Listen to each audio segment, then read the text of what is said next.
Laduma knew that the baby elephant couldn't escape. With no pressure to be fast and efficient, even hardwired hunting instincts can be short-circuited. Who wouldn't save their energy, given the opportunity? Their instinct to sleep for up to 20 hours a day, though, seems right on track. More clues about why these lions kill the way they do are found all around. Although Wangi National Park is largely a wilderness, man-made boreholes were sunk in the Makalolo area to help the wildlife get through the dry season. Elephants, like all the grazing animals here, will travel huge distances every day to get water.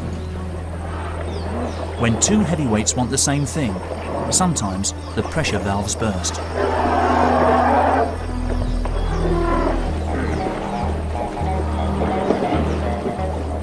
With this steady stream of drinkers coming through the lion's territory, it makes sense that the lions have adapted their hunting methods to make the most of the bounty.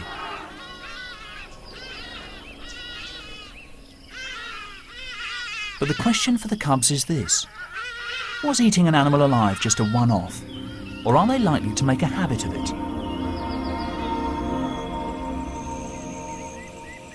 Night. Pamwi's pride has woken up and is on the hunt again. More training for the cubs. Laduma is yet again the linchpin.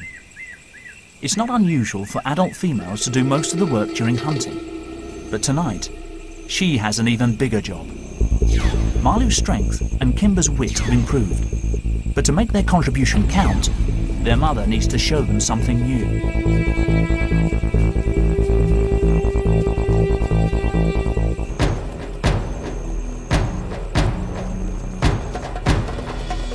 Tonight, can they help coordinate the attack and show the buffalo they mean business?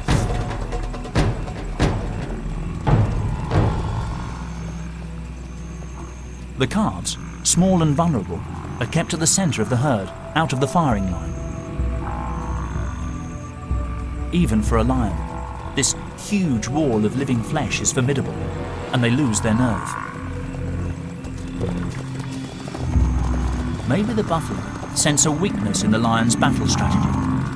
Can they spot the incompetence of Laduma's sons?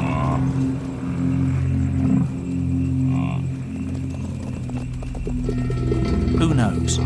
But the massive herbivores stand their ground against their oppressors. Once again, Laduma's sons have failed to raise their game. Such a sloppy approach would leave most young males with a hungry and desperate future ahead of them.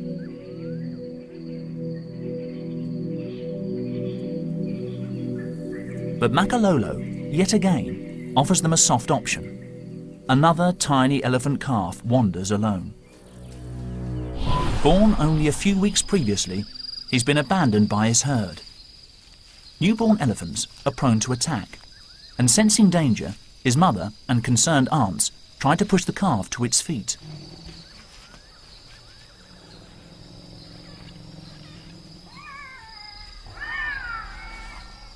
But he just wasn't strong enough. His family stuck with him at first, but eventually had no choice but to leave him and let nature take its course.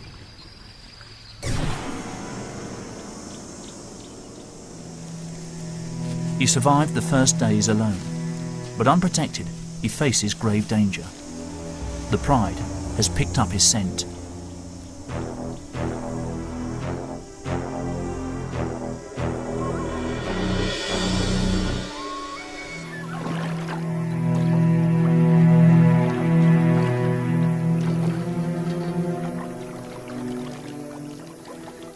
But the baby gets a lucky break. A bull elephant crashes onto the scene, stalling the lion's attack.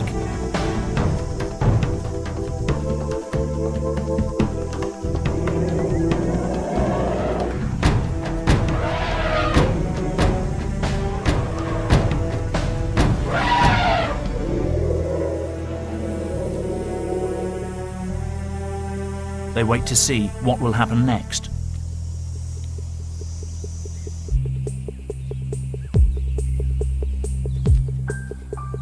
the orphan remains at risk. Will a bull elephant, an unpredictable loner, tolerate a calf? They seem to form an unlikely alliance.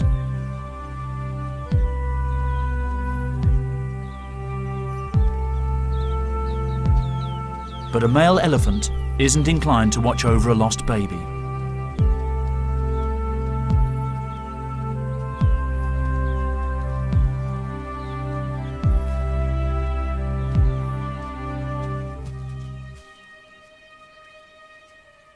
Their companionship can only last a few hours. The calf stumbles on alone.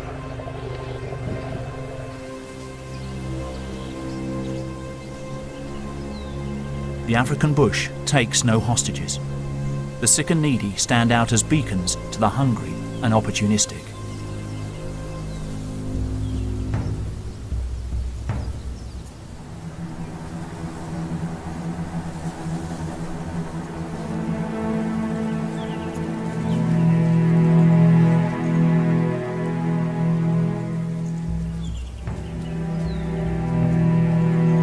The vultures are already here.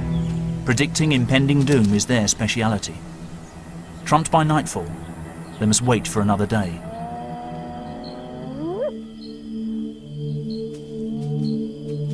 They don't call it the lion's share for nothing. They will get the most of this easy meal. And dehydrated, probably traumatized, the baby elephant gives up the ghost, sparing itself from a more gruesome death. Marlu and Kimber, now juveniles, don't know it, but this will be the last time they feed so easily.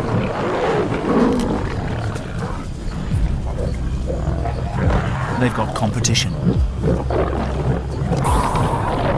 Little do they realise, but their mother, Laduma, is pregnant again. Marlu, Kimber and their 5 brothers will soon need to think about moving on. 3.5 months ago, Pamwi picked up the smells, telling him the lionesses were ready to mate. He mounted them several times an hour for 4 days, a sexual marathon.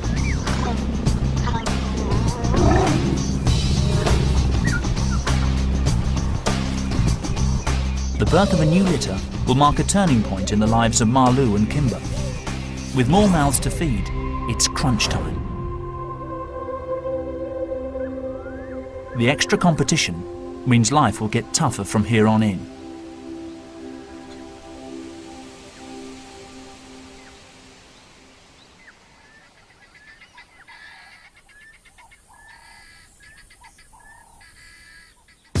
Although they've grown in strength and confidence, the brothers still haven't made a kill.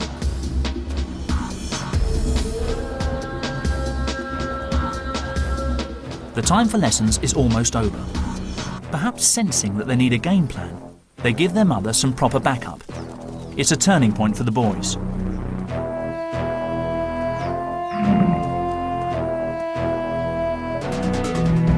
The buffalo look rattled.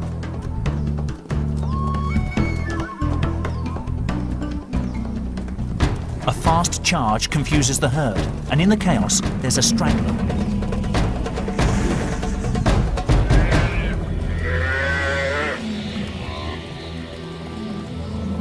But 2 young guns have narrow odds against a buffalo army. It's time for all the brothers to get involved.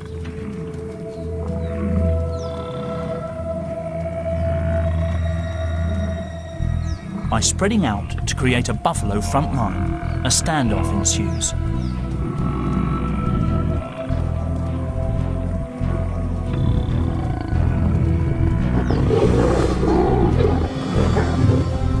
The lions still need an old hand for the finishing touch.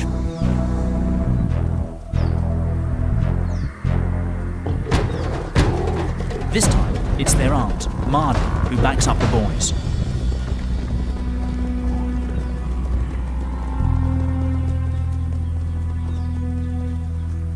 The cubs did help to execute a classic ambush, but they still can't finish the job.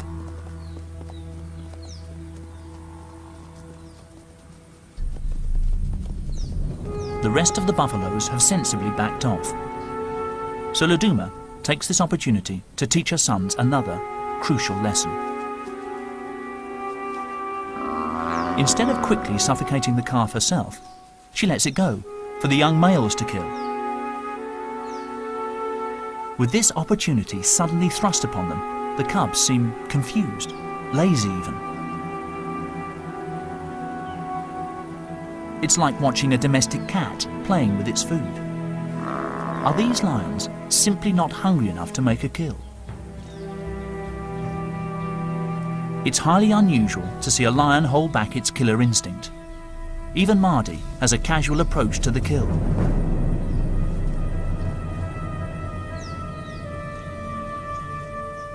Then, the calf suddenly struggles a little, and a primal instinct kicks in. Mardi grabs the animal's throat.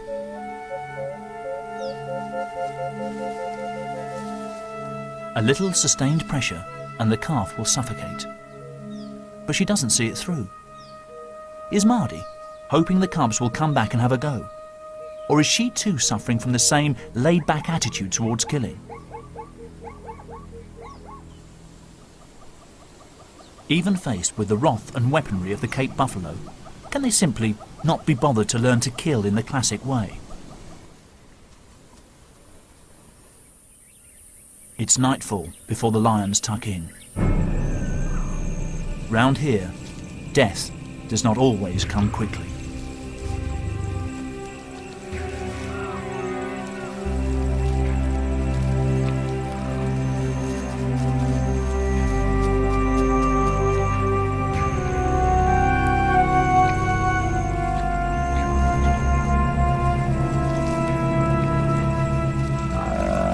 Marlo and Kimber have other problems to deal with. Soon, along with their brothers, they